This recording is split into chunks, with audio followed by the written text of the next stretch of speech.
اخوي حبيبي يا اخوي بهيت مهند يلا ابعت لي الموقع. بينفعش يوم ثاني يا زلمه تيجي؟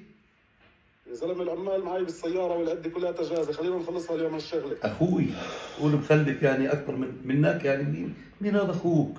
وعدي وموقع اخوي كم من واحد غيرك؟ ما هو انت مش فاهم شو في شو في مال مين هذا؟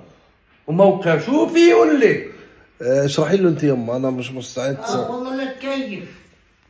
هذا العامل معلم، عن جد معلم.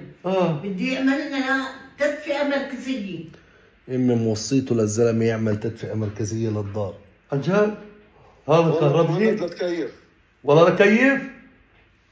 قول فوفو يا عمي. تتدفى. عمي قول فوفو.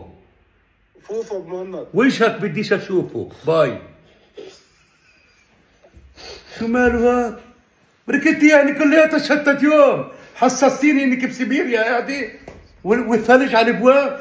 بعد بكره بدك تطولي اواعي الصيف، او بعد يومين قالوا يومين العاصفه هاي امك يعني خيالها واسع، قاعده بتحضر مسلسلات تركيه وكل ما تشوف فيلا لواحد غني عنده تدفئه مركزيه بدها ايش تساوي؟ ايش تساوي؟ بدها تحقق احلامها عندي.